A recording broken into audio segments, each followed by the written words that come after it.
All right. G'day, g'day. Welcome back to Collectivitis. My name's Pietro. I do not have Max today. As we mentioned last time, Max is about to head to California, to the Socialist Republic of California. He's not left yet, but he couldn't make it today. But the idea was that while he was away, I would get someone to fill in. And that person who's going to fill in is joining us today. So, without further ado, welcome to Collectivitis. Floyd, how you doing? Yeah, I'm good, Pietro. Good to be here. Good to let's get down to some stuff. Yeah, one big problem with having Floyd as a co-host is that Floyd actually makes up two out of our three viewers. His mum, he reckons, will watch the show now, and so that's all three viewers. But if Floyd's on the show, he's not going to watch anymore. So we've lost a third of our viewership, unfortunately. I don't know if Max's mum will continue to watch without Max, but that's to be seen. But anyway, it is good to have Floyd. So we've got a bit to talk about today. We kind of wanted to theme this episode around this is the week of 9/11 and the context of what 9/11 has meant for libertarians and what 9/11 continues to mean and kind of the lessons for the future that 9/11 might have that unfortunately it seems like we're not learning, or government's certainly not learning anyway. But before we get into that, Floyd is our resident conspiracy theorist for today. Um, but before we get into Just a all that, bit. I prefer to refer to myself as cooked rather than anything else. how are they going to offend you if you call yourself a cooker? I That's know never good. exactly. Oh, not cook it, just straight cooked. That's Oh, as in just like had a big old bong before coming on the no, show no, today. no. But just like my brain's fried by reading too much stuff. That's what happens when you read, guys. So don't do it.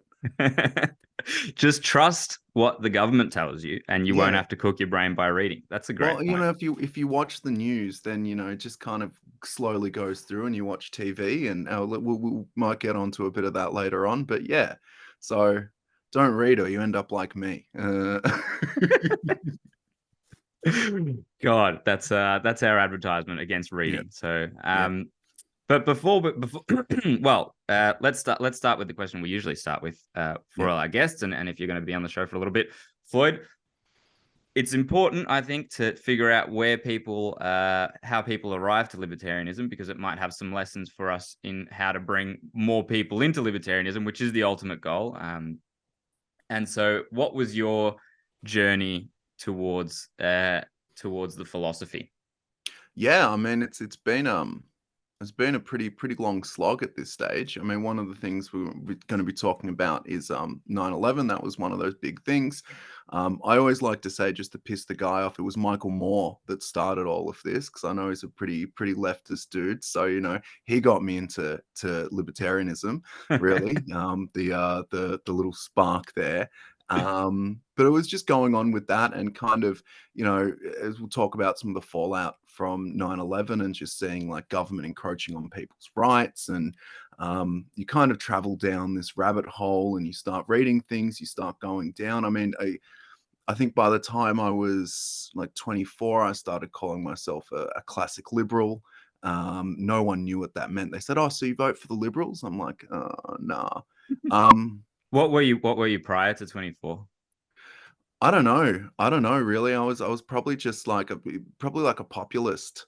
I didn't subscribe to like left or right or anything like that. I knew that was all kind of just a bit of a farce. So um I just said, like, yeah, I don't like politics type of thing. I love politics. Like, I love getting into politics, but I don't like the political nature of it. I think I just say probably would have said I was a centrist. Um so yeah, and libertarian to me always meant like open borders, like that kind of that old school view of libertarianism. I'm not really in. If you're gonna have a nation state, you should have borders, and protecting those borders. Whether or not we should have a nation state is another argument to have. Um, so I generally kind of I didn't really call myself a libertarian, but after being asked, "Oh, so you vote for the Liberals? You're a Liberal Party supporter?" I said, "All right, screw it. I'm going to say libertarian." So instead of saying that, people would just turn around and say, "Oh, what's that?" And I'd be like, "Oh, great. So I have to have this conversation still." What is your answer? What is that? If you had to give it to let's say I'm average Joe, Yeah, who's thinks that classic liberal means you vote for the liberals, and you've yeah. got 5 minutes before I lose interest. What's what is a libertarian in that Yeah, I context? mean, a libertarian is just someone who values the individual over the group. They believe in their own personal rights. You can be I'm not going to say it's against government because you can be a socialist libertarian, but you're looking out for the individual and you're putting rights above everything else and natural rights. I think Thomas Jefferson called them creator endowed rights. Whoever that creator is, whether you want to say it's God, whether you want to say it's nature, whether you want to say it's just the world, you've got inherent rights as a person that need to be upheld, whether that's by the government doing that and guaranteeing those rights, or it's just by doing your own thing and not encroaching on others. So okay, so 24 is what happened when you were 24? Because 9/11 you mentioned is kind of a point where a lot of Yeah, people awoke to it, and it sounds like 9/11 was maybe a point that awoke you. But I think I was 6 years old when 9/11 happened. So yeah, yeah, what yeah. happened at 24 for you?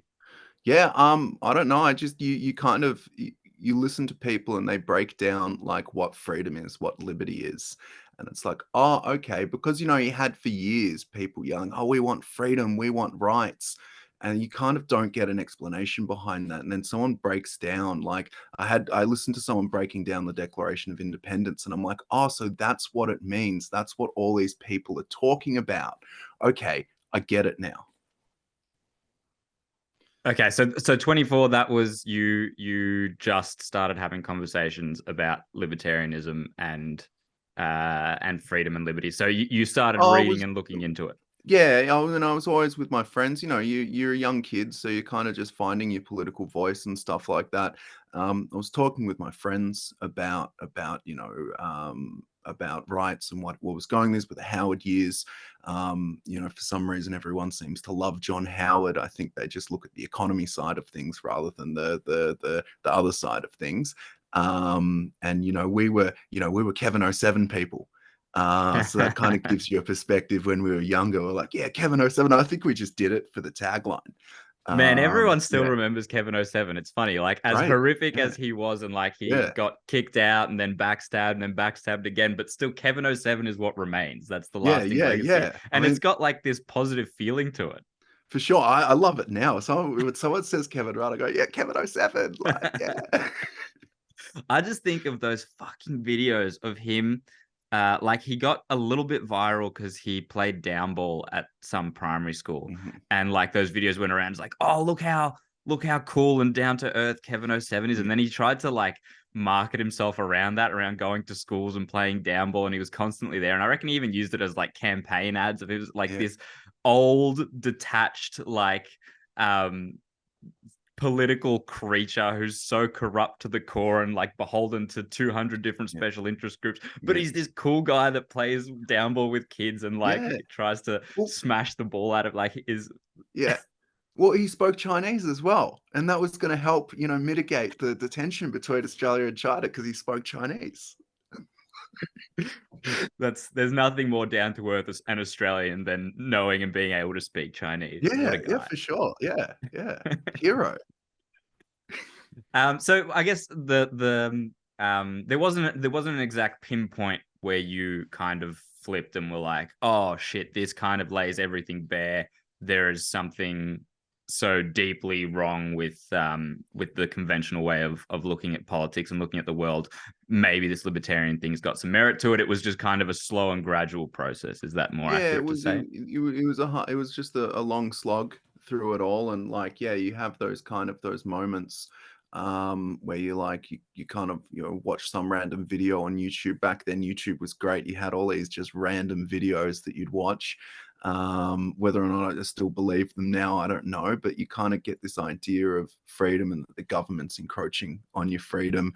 And then you had like Barack Obama come in. He was meant to be the savior. He wasn't really the savior. You had the GFC. You had all that kind of lead up, and then yeah, it was just perpetual wars kept continuing, and you saw that the government wasn't really giving a solution to what was happening. They seemed to just be making things worse. So you're like, well, what's the way I can go separate from this? What's the idea? And you look on YouTube, and Wikipedia, you look at like political things. I used to look at all like the political views, and I'd knock them out, and I'd say, okay, cool, this one's appealing to me. And that's when I found like classic liberalism, and I said, all right, cool. And then eventually just settled on libertarianism, just because I think that's just shorthand for a freedom lover. Well, yeah, I don't know. Maybe I have a slightly different way of looking at libertarianism than you do. I think the thing that's attractive to me about libertarianism, more than, I mean, there's lots that's attractive to me about it. But the thing that's the most attractive is that it's the most concerned with truth in how the world actually operates. Like it's the one that's trying to lay bare, the big fallacy of government and the state working for the good of everyone is a much easier way to lead your life, because it gives you some stability and it gives you this feeling of safety and that you'll be looked after. But it's not true, and libertarianism isn't afraid to look at that, and that's kind of what's appealing about it. Whereas there is this sense, I think, in the broader public, where your political stripes, like your political views, are this thing that you can kind of match and pick, and you find what you fit into. And it sounds like maybe that's what it was with you for classical liberalism in the beginning, and it certainly was for me prior to becoming a libertarian. It's like, oh, where do I fit in? How does this reflect my personality? And if everyone's doing that, then you get the cross sect of society where everyone votes for their own little thing that fits into their group best. But the thing that's appealing about libertarianism is that it actually doesn't matter what your personality or what the rest is looks like, because it's truth that you're concerned with. And I mean, once you hit that truth, this is kind of why I think the thing that gives me the most hope as to why libertarians are correct and everyone else is wrong is that you very, very rarely have someone leave libertarianism because they realize that they were wrong. Sometimes they'll leave libertarianism and go other ways. Maybe they'll become more conservative because they see the horrors of the left, and they think, well, we have to fight back. We have to weaponize the state in some way to fight back against this degeneracy. I see a little bit of that, but it's never through the libertarians were wrong. Yeah. And Well, I don't know. There's something really reassuring about that, whether or not we ever actually win anything or not. Well, I fully believe that if you're a Marxist, you can still be a libertarian. Your economic beliefs might be wrong, but you're still looking. It's just your way of securing people's rights. You think it's going to be done through the people, not so much the state, but you're perpetuating the people through the state. So maybe you should say socialists more appropriately. But I still think if someone turns around and they say like, I'm a libertarian socialist, I'll be like, yeah, cool. All right, let's hang out, because I know at least you're not going to tell me what I can and can't say. We may be arguing, but you're not going to say, you might say you're wrong, but you might not be like, you can't say that. Yeah. Well, I mean, there's nothing to in the libertarian anarchist utopia. There's nothing to say that a group of libertarian socialists can't go and make their own libertarian socialist commune and starve to death within a couple of years because they can't feed themselves. But I mean, there's nothing to say they can't do that. I shouldn't quote studies and facts that I can't. I'm just pulling out of my ass here, but I think there was someone said that like Marxism works when you cap it at a certain number of people. There was a pretty low number, but it's like if you have a commune, if you have your utopian commune, and there's only a few hundred people there, it'll work. But the time you get like one extra person, it's gonna fall apart. So if people want to do that, do it, but don't enforce it on others. And let's not have like more than those few hundred people. Let's have a few dotted off that people can freely travel to and stuff like that and come and go. Yeah.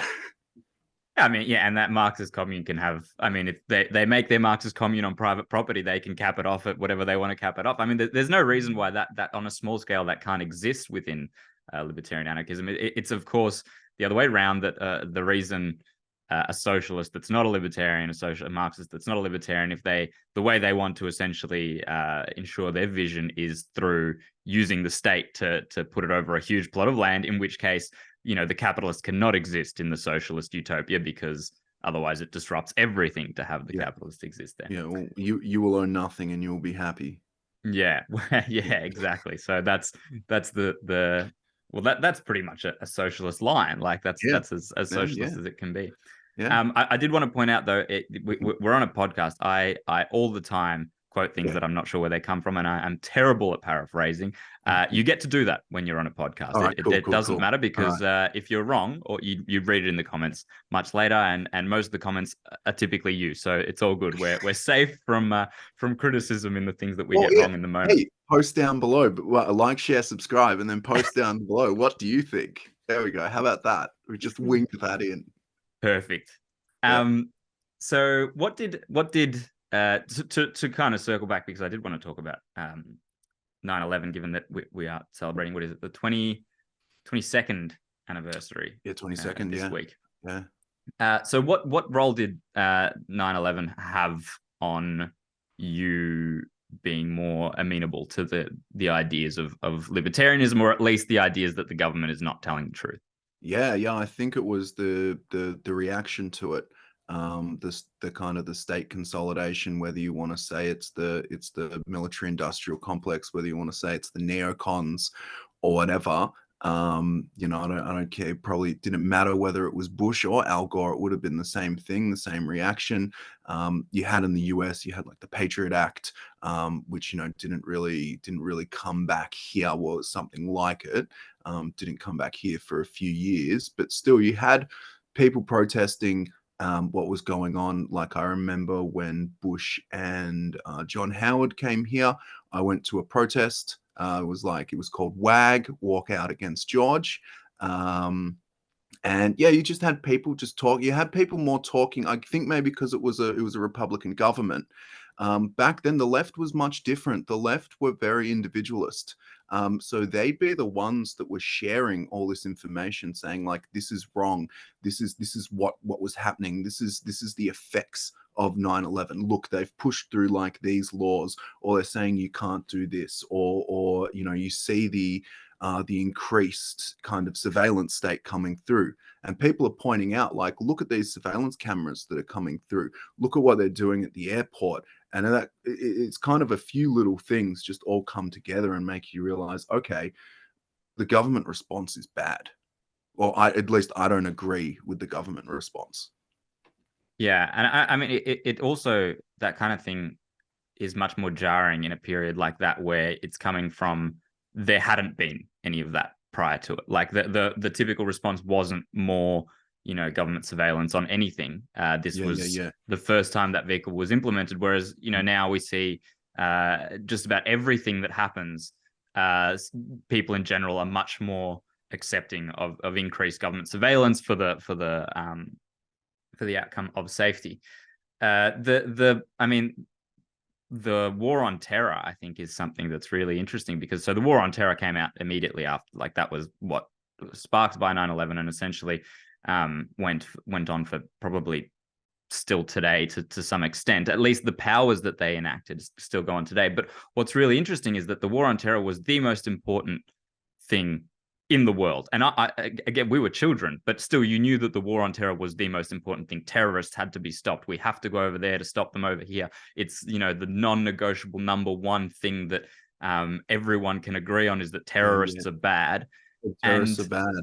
well, when do you hear now about extremist terrorists anymore? Yeah. Like, it's Well, gone out of the discussion completely, you almost. do. They wear red hats saying "Make America Great Again." But You yeah, know, domestic terrorists. Yeah. just changed it up. And yeah, I mean, I think questioning the war as well. And it's like a lot of people are saying, like, why was that war happening? Why are we even there? Like Saddam Hussein, I remember the news article. He's got WMDs and chemical weapons. And, I'll never forget the name Hans Blix. Just because it was such a great name, and people were just, I think people back then were questioning a lot more. And I think you didn't have social Do you media. think they were questioning a lot more? Because, like, the initial response, Yeah, to jump straight to the war on terror, yeah. and go over there and destroy Al Qaeda, and kill Saddam Hussein, and all of that, the rest of that, from my impression, is that initially Mhm. that had unanimous support. Like, this visceral, visible, broadcasted across the world attack on the Twin Towers, you can imagine, like, united the American Mhm. people in a way that little else has. Well, But you had the mainstream media promoting it, but I think for me as like a teenager in Australia, That was what people were saying. They're like, why are you drawing in? I can't really speak on behalf of like an American or anything like that. I know the patriotism kind of ramped up in America, and it was like, you've got to be either with us or against us. But from what I saw, like my experiences, my lived experience, let's use that. It was that people were questioning, but maybe that's just because we were all young. And we were looking at stuff back then, and we were the ones that were going on, YouTube and MySpace and all these emerging kind of technologies where you just have random people posting things up, as opposed to, maybe our parents weren't doing it, or the older people weren't, because they were just absorbing, the corporate media, because that's all you really had back then. Yeah. Well, I mean, I was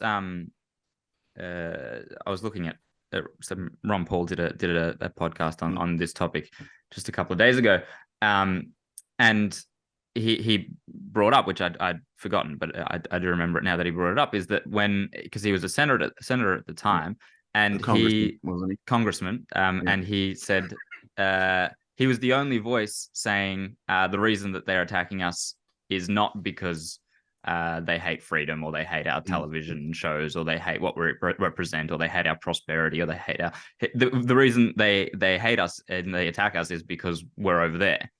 And so I mean, like, in terms of unanimous agreements, he was the only dissenting voice, and he was talking about how everyone around him at the time was saying, you've done it, you've destroyed your political career, you'll never be invited onto anything ever again. And instead, what he created was probably the most lasting movement out of any politician at that time. Like, he's the only one whose statements have lasted the test of time in a way that's completely irrevocable.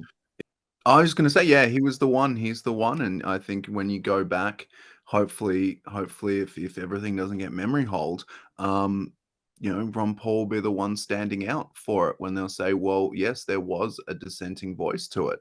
And I think he's made his mark in history, so good on him. Well, and what he's created is kind of the movement that now is the dissenting voices. Like, now it's not just him. There is a whole movement that is built upon dissenting voices. He exploded libertarianism into like the modern context at the time. And even I'd say even the fact that, like, at the moment, Vivek Ramaswamy is saying a lot of really good things, and is willing to lambaste the Republican sort of establishment, and talk about foreign non-interventionalism. I know he's not perfect. He's got some problems with Mexico and whatnot, but it's like leaps and bounds ahead of what anyone else would have been saying if we go back to that mind space of the Republican and the Democrat establishment at the time of 9/11. For sure. And Vivek, he's saying a lot of good things. Let's hope he kind of charts up in things. And well, I remember back in the day, it would be like, you'd be like, have you heard of this guy named Ron Paul? And that would kind of be your vehicle because it's like, he's not Alex Jones. He's not, one of the more exuberant gentlemen out there. It's like, this guy's a legitimate guy, and he's coming out and saying stuff. So you could almost be like, yeah, I mean, you should check this guy out. Yeah, it was like a dog whistle for liberty-minded people. You go, hey, you heard of Ron Paul? It's like, and if they say no, you've lost nothing. If they say yes, you're like, oh my god, we know this guy. I think nowadays, I don't know, my experience was a little bit later than the Ron Paul era. But if you talk to someone and you'd say, have you heard of libertarianism? Because as you said, the concept is so alien to most people. If you're not at least a little bit politically engaged, the answer is either yes, I know and am a libertarian, or no, what is that? In which case you've kind of lost nothing. There's not the the overt reaction of I don't know, like, hey, do you like Pauline Hanson or something? Yeah. Well, because Pauline Hanson, you say, no, I don't. What if you're 95% of 90% of the voters out there? No, that's not that's being unkind, because I'm sure the liberal people would have preferenced her second. But but yeah, no, I get what you're saying. It's like, yeah, I acknowledge that, and I'm behind it, or like, huh, what are you talking about? Yeah, yeah. Um, so I mean, one of the things with 9/11. Well, first of all, I kind of wanted to hear. I'm not at all well versed enough on the lies and the conspiracies and those that have more merit or less merit surrounding 9/11. I'm not well versed in it as much as I should be. Part of that is because I became a libertarian way after 9/11, and I think for most people, if you were already on those fringes of not believing the mainstream, then you look into something at the time. For me, I had heard the mainstream narrative so many times. By the time I encountered libertarianism, it was kind of like, oh, there's so much to re-examine here. I don't know, can I really be bothered going back all the way into 9/11? Like, I would say broadly what I can accept from 9/11, what I would say I believed, but only because I haven't examined it enough, is okay. There was a terrorist attack on U.S. soil. Okay, this was something that I initially would say I wouldn't believe that the government had any hand in. The CIA had no hand in it whatsoever, and what resulted was the classic government making the best use of a crisis and using that to begin 20 years of war in the Middle East, and the Patriot Act and all this stuff, which has encroached enormously on freedom. And I'm sure how much taxes were increased and how much was how much debt was ratcheted up to fund these wars.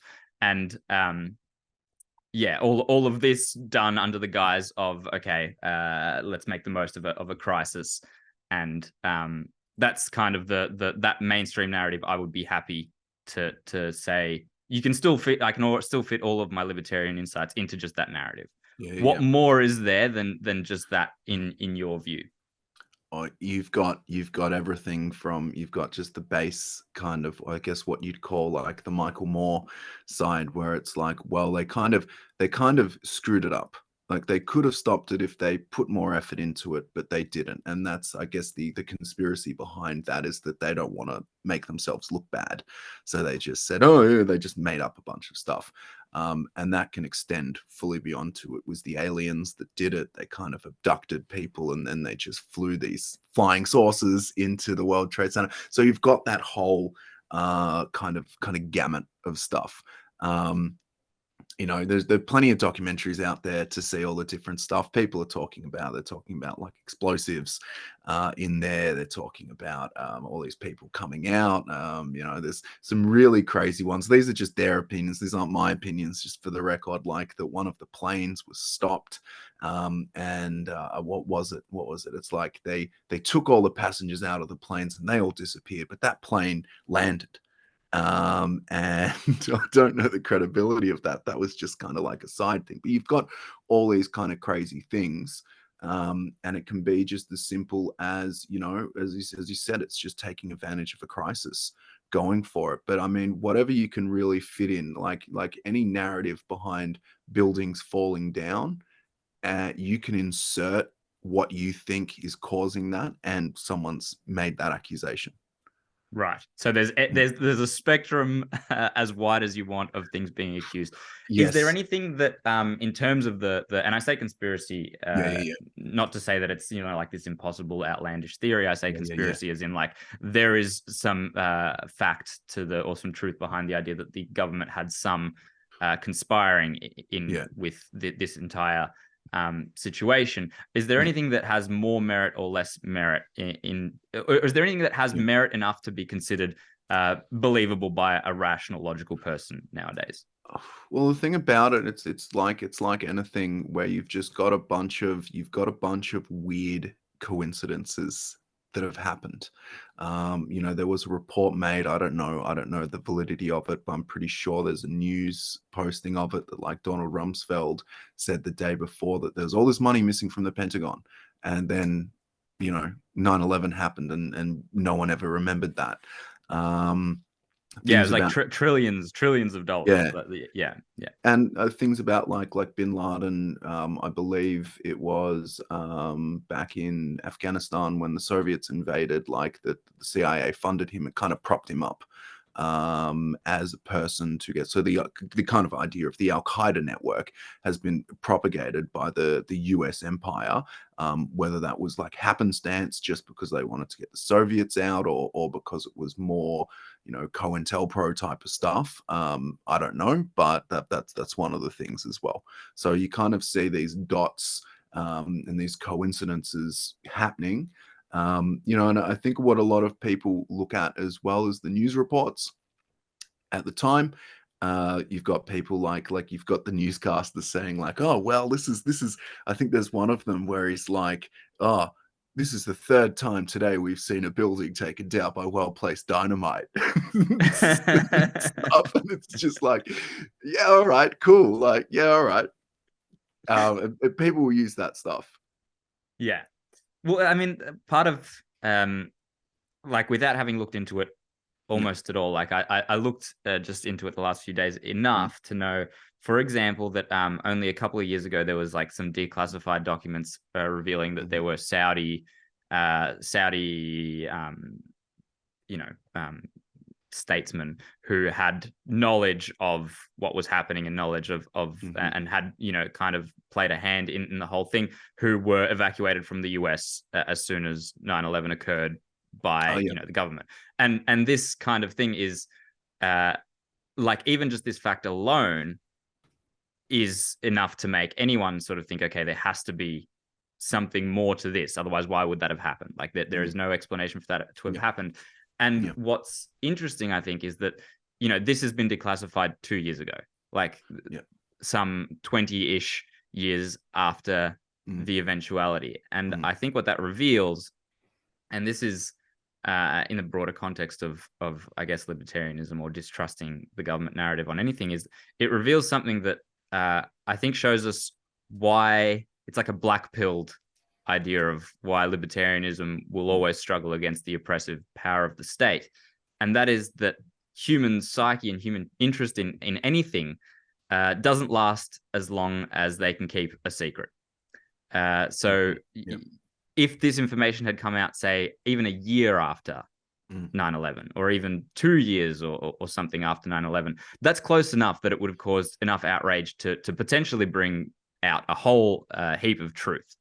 But the fact that it comes out 20 years later, where the world has evolved 20 years due to the context of the consequences of 9/11 and the responses to 9/11, there's nothing that can come out now that will change anything. There's nothing that we can do. It won't change foreign policy. The people who were in charge of these decisions have already left their posts for the most part.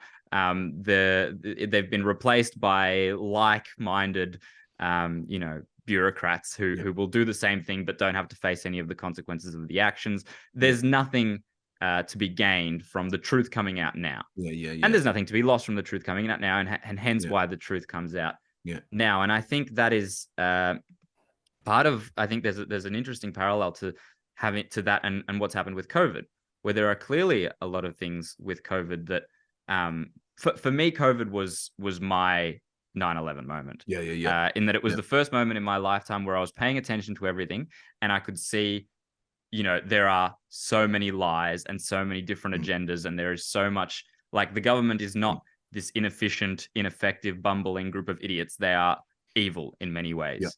And although many of the politicians aren't evil, the people who actually have the power and who actually get to make the decisions are evil.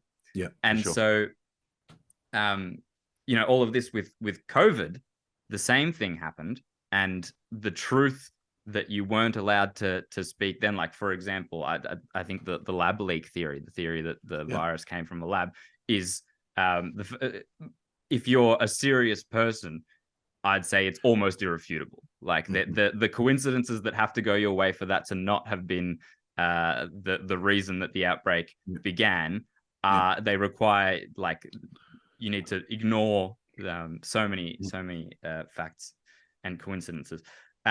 But that alone was, you weren't allowed to speak about that in the beginning. That was shut down and quelled and kick you off Facebook and fact checked on all the social media and everything, and YouTube, because YouTube's not as cool as it used to be, as you said.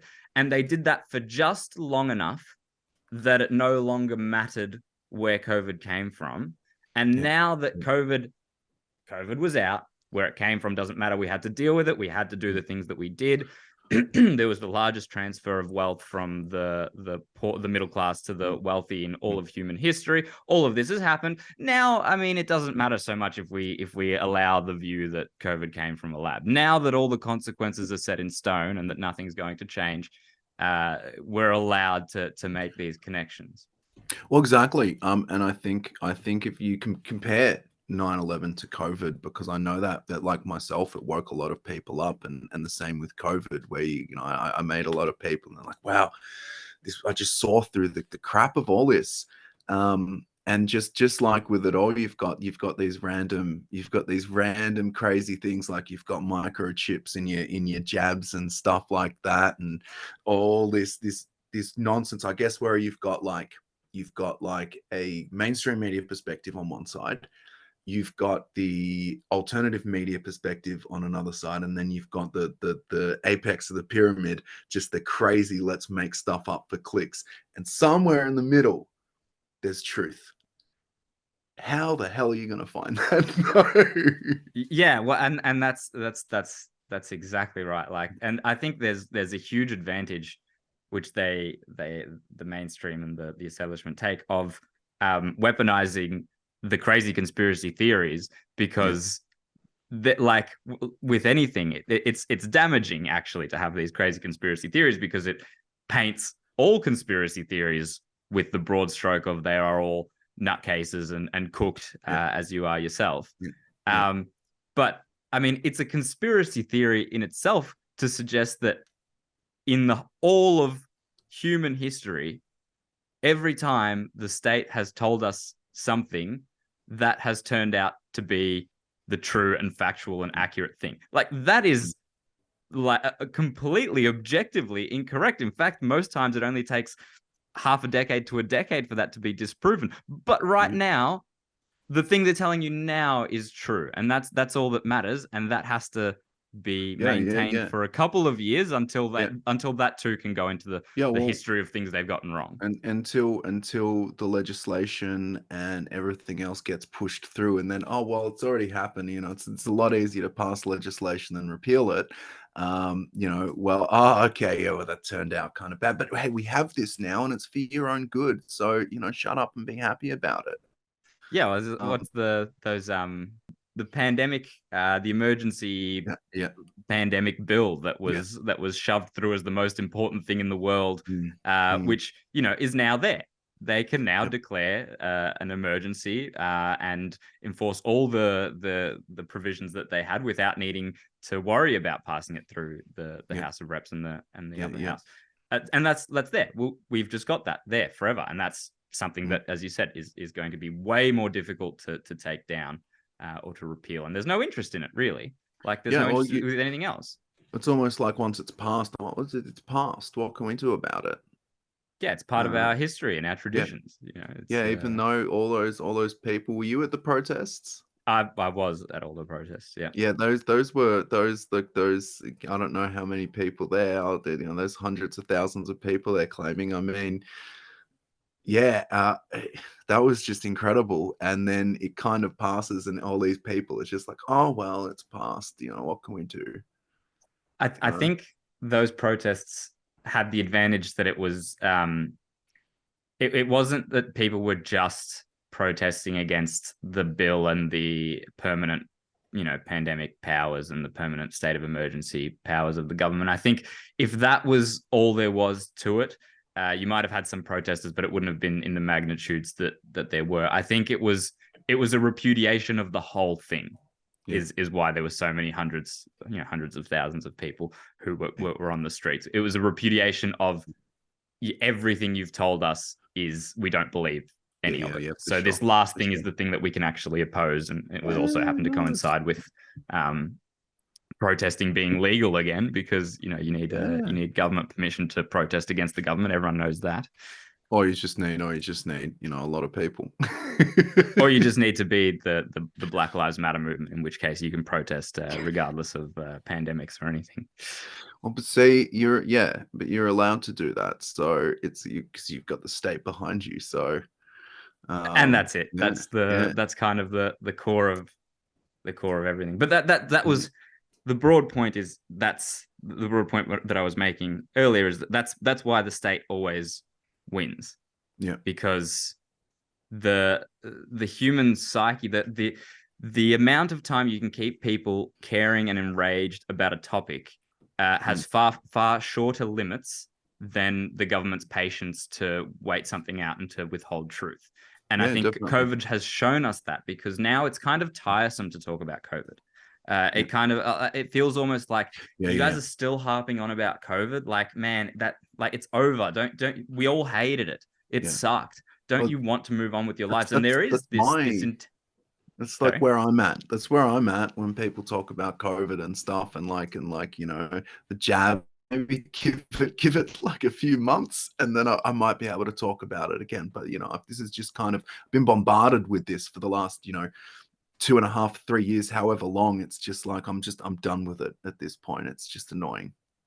Yeah, and well, that's right. There is that exact feeling, and that exact feel, like it's a completely reasonable and human response to the whole thing. Is like, I went through this thing that was enormously unpleasant, and now that things have returned to relative normality, or the fact that they haven't returned to relative normality, the things that are still wrong with the whole COVID thing is the fact that we're now feeling, enormous inflation and cost of living pressures. But people don't put the two and two together. This is now a separate thing as opposed to COVID.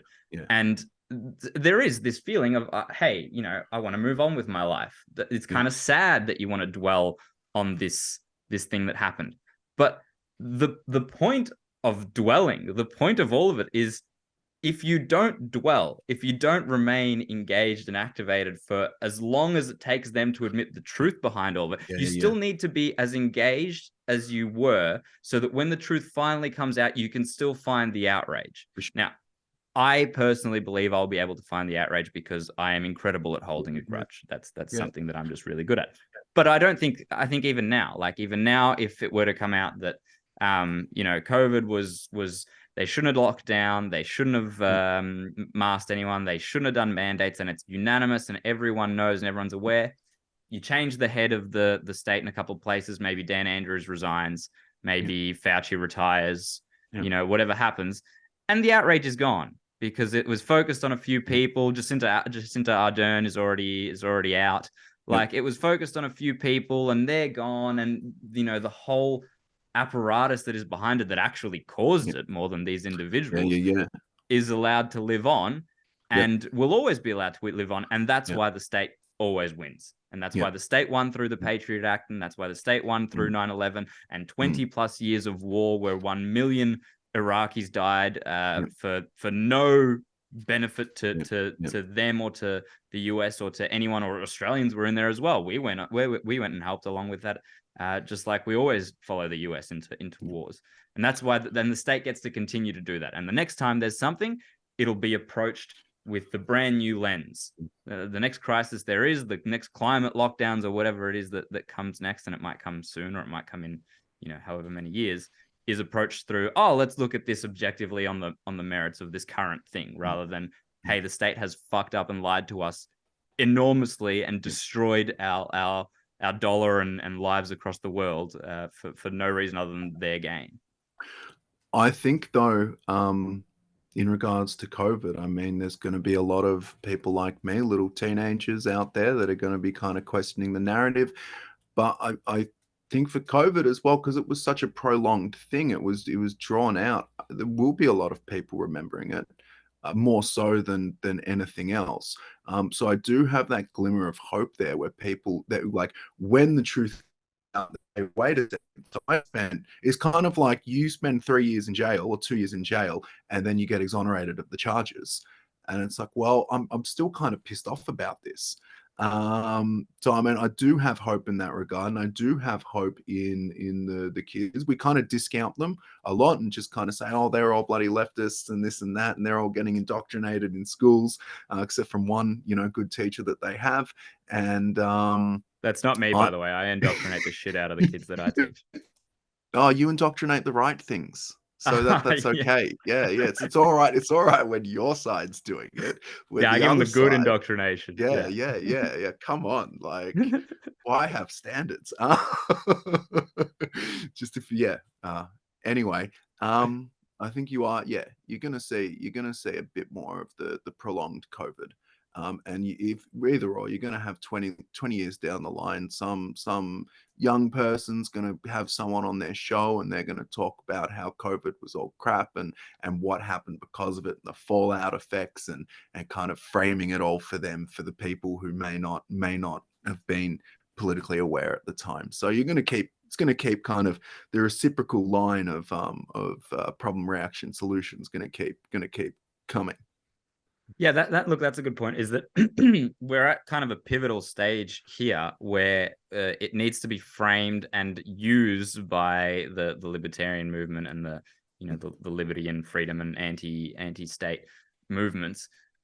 Now is when you need to use this time while people are still malleable to it's not entered the historical psyche of, okay, that's Yeah, what happened and that's the yeah, yeah, fact. yeah, It's still evolving, and it's still, you can yeah, still talk about it and you can still question it and you can still bring this stuff to the table, and this needs to happen. And this is where the libertarian movement needs to find a way to grow, because I mean, there was a lot of feeling, I remember, during COVID, where it was like, okay, this sucks, this is awful, yeah, but God, it was an exciting time to be a libertarian, because suddenly there was an enormous awakening of people yeah. who were never even interested in talking about politics or Sure. talking about anything, who have it thrust upon them and can Yep, see the bullshit, and yep, who are open to the ideas that you've been ranting about mm, for ages. mm, And there was this feeling like, wow, this movement's going to explode here. And it didn't really. Like, it grew a little bit, and a lot of new libertarians are activated now, especially in Australia, because of yep, COVID, but nowhere near the proportions that we needed to be able to actually make a difference. And we need to try and activate to have any sort of hope of countering the state propaganda wheel, which is, constantly yeah. moving and constantly churning. Well, that's what the tradcons kind of came in, and they're like, "Oh, we'll have you, and we'll give you good traditional values, and we'll still give you Medicare, and we'll give you all this kind of stuff." It's like we'll give you a big statist hug. Don't worry about these libertarian folks. Yeah, and yeah, and that's the nugget at the end, is that you have to be able to tell them that you have to be able to transfer the idea that all of this that's happening is bullshit, and we can all see that it's bullshit, and the cause of it is the status nature of the way our society is propped up. Like, the core of it goes all the way down to the very central nugget of, this is the problem with the state. It's not Dan Andrews who's the problem here, Yeah, because whoever was there instead of him would have done the same yeah. thing. It's Like not, just like ScoMo or yeah, Albo or whoever. exactly. Like, yeah. ScoMo was there. If it was Albo, it would have been the same thing. Just as, I don't know, whoever's the Liberal Party person in Victoria at the time, I don't really know them, because I don't know, is there a Liberal Party in Victoria anymore? Prosciutto. Yeah, yeah, yeah, yummy guy. Um, but yeah, no, definitely. I think that once you realize that you need control over your life, that's when it's going to be all good, because you're the one with control. You make the mistakes. There's no falling back. Not only are you responsible and you get a feeling of self-worth from that, but it's crunch time, because you've got to go to a charity who, let's just say shit falls down. You've got to go to a charity. You've got to go to a peer. You've got to go to someone who can turn around and say, actually, no, I don't want to do that, as opposed to the state saying, yeah, well, just sign this form and everything's fine. Yeah. And that's like, even that conversation alone requires so much Mhm. dismantling of what Yeah, society's been propped up to yeah, to yeah, to, yeah, to teach everyone. And it starts with young people, is that, there needs to be this safety net, because we need to mm, value personal, safety over responsibility. And yeah, responsibility is something that is constantly pushed further and further into the background, because it's uncomfortable. It's uncomfortable to have to be responsible, but it's actually also the only way that you don't end up with a system that robs every single person of yeah, half of their income yeah, constantly. So yeah, yeah. Yeah. That's a hard message to preach as well. Mm, mm. We've ended very black pilled. Who would have thought that talking about Oh, it's all going 9/11 to and be COVID? okay. It's all going to be okay.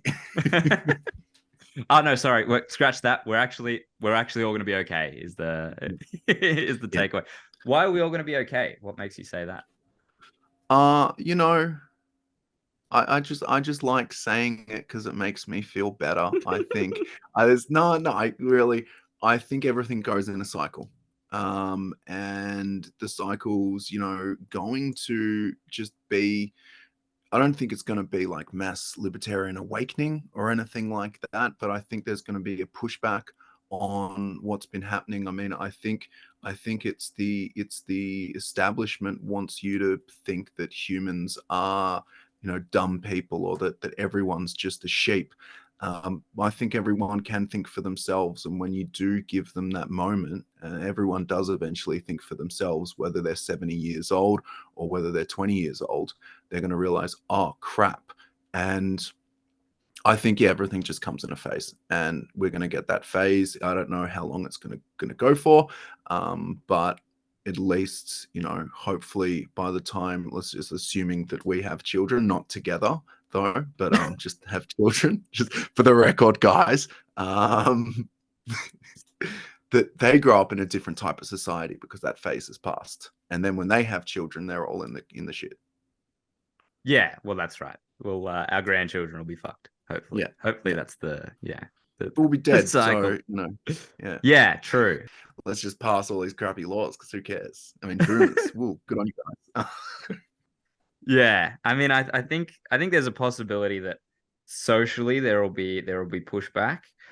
I can't see that economically it's going to get any better in the short term between one generation term between us and the next. I see that as very a much more difficult wheel to halt. Um, to be honest, in Australia, I don't see an awful lot of hope for rejection of the mainstream and a rejection of the establishment on either party. I do see a bit of hope in the US. And the reason for that, I spoke about it quite at length in the last episode, is the Trump phenomenon of breaking down what the Republican establishment is and what the Republican base wants.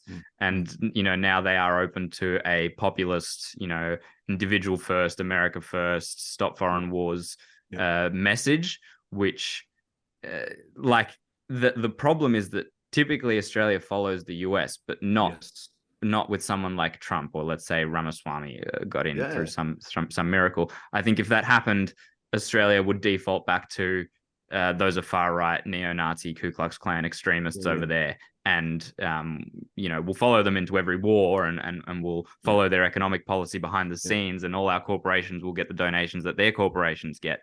But we will repudiate that on a social level. Because Yeah. those are racist rednecks who Well, love guns and shooting kids. yeah, I was surprised because, as you said, the US, well, we follow the US, and I'm like, so crap, are we going to get a Trump in like 5 years? Like, what's going to happen there? And it didn't happen, and it's like, well, we're waiting for it to happen. But yeah, I think you're right, where it's just like we're happy to accept their TV shows and their music and their that side of the culture, but all that other stuff we can push back on. So I mean, I don't know if it was sad not to see, but it was just, I was hoping it'd be a bit more interesting times. Yeah, I mean, we get to view interesting times through through Yeah, our through our screens happening in the yeah, US, and I mean, yeah, interesting. You can't deny that we're living in interesting times. Not great, not great. None of it's good, barring the potential push for a less establishment yeah, right wing in the US. But I mean, if we're even just talking about the Middle East and Russia and Ukraine, and yeah, we didn't even go into that at all, we can hardly argue any yeah. of that's good. Well, I remember it's just one thing going back to COVID. I remember it all happening, and I turned around to I don't know, it was probably a family member or a friend. I don't know. I think I said this to a few people. I said, "Is this what history feels like?" If this is what history feels like, then wow, it's pretty crap. Yeah, I can't wait till it's just like 20 years from now and it's in a textbook and I can digest it all really Yeah, easily and just figure out who the good guys were and yeah, who the yeah, bad yeah, guys were. And I just get told yeah, all those things without having to try work it out in the midst of it. yeah. Yeah, that's funny. That's a good point. Um, I also think it's really, really wild, wacky coincidence that over all of human history, the good guys have always won. That Oh always yeah, has yeah, yeah, yeah, struck me as yeah, really lucky, to be honest. yeah. No, good on them. Like, yeah, I mean, it's because everyone just spotted and said like, yeah, they're the good guys. Like, come on, didn't you know that? Well, I mean, it's and that's part of the lie is we should be wrapping up soon, but this is a whole new topic we could be jumping into. But that's part of the lie is that uh because we have this view through rose tinted glasses of all of human history as the good guys winning, we all kind of buy into this lie that the fact that you are inherently good means that you'll win out in the end, Yeah, yeah, which yeah, yeah, is not at all true when you think about the yeah, consolidation of power all across the world. It's certainly not the good guys who are in charge of the world right now. yeah. And in fact, it wasn't necessarily the good guys at any point in human history who were winning and who Mm. were doing all the things. But because we have this lie, we feel like that good will win out in the end. And Well, yeah. The Soviets were the good guys when they won at World War II. So I mean, they were sitting with Churchill and Roosevelt. So was it? Yeah, it was Roosevelt. Truman wasn't in by then, was he? no, I don't think so.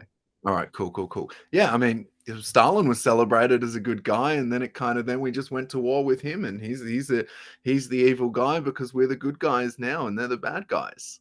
Yeah, it just Um, depends where you stop counting history. There's the whole thing yeah, about if Hitler had died prior to 39, he would have gone down as one of the greatest reformers and rebuilders of Germany in all of their history. Would have gone down as yeah, a hero, an yeah, unmitigated hero, with a few yeah. weird, wacky views about Oh certain yeah, ethnicities. But that's like you can overlook those. yeah. I mean, Abraham Lincoln wanted to deport all black people back to Liberia because he didn't think that blacks and whites could coexist. But he got shot in the head before he got to do any of his racist shit. So he Yeah, well, goes down as a good. hero. Is that? Here's a question for you. Is that a good All right, thing final or a question. bad Final thing? question. We do have to wrap it up after this. Go on. You've taken over Collectivitis very quickly and aptly. You are now the interviewer. I have become relegated to the guest. Go on. What is your final question before you wrap us up? Final question. Okay. Pineapple on pizza, yay or nay? You had an actual question to ask. Did What was your I? question going to be? You said I've got a question for you, and then you. Yeah, well, it was the thing we were just talking about, okay. Was it a good or a bad thing if Abraham Lincoln hadn't have been like Abraham Lincoln being assassinated, was that a good or a bad thing considering he was going to deport all the black people back to Liberia? Uh, You don't have to answer the I'm gonna have to question. answer the You don't pineapple on pizza you don't question have to because answer this the question. alone is a topic that would take another hour entirely. Because Yep. the U.S. Civil War is another example in many ways of where the good guys Oh, won, well, and yeah. I'm not saying Yeah. the No, it Confederates was weren't the about good guys either, slavery, but certainly weren't right? the Union certainly weren't the good guys. Well, It's a so I'm not even going to go and it down wasn't that fought rabbit it hole. wasn't it wasn't fought due to states' rights. Let's not go down there. Let's just Yeah. yep. We can do that on a separate episode. We can do an But you American didn't history episode. Two random Australians talk to their oh, mums and sisters yeah. about US history. But Pineapple on pizza though, yay or nay? pineapple on pizza, I have no problem with it. I have no problem with it, and And that's it's probably my most controversial opinion is that I think oh, good on you. do whatever Good on makes you you. happy. Yeah. Yeah. You're on board with it. Oh yeah, I don't mind it. Yeah. This has been Collectivitis, where we bring you the hardest hitting facts and opinions. I'm Pietro. This is Floyd, who's going to fill in for Max for a little while. We will catch you next time. Follow us on Instagram, Twitter, Spotify, and YouTube. Any last thoughts, Floyd? Um no, I think we've shared it all. So like, share, and subscribe. 7-Eleven was a part-time job. All right. Catch you later, everyone.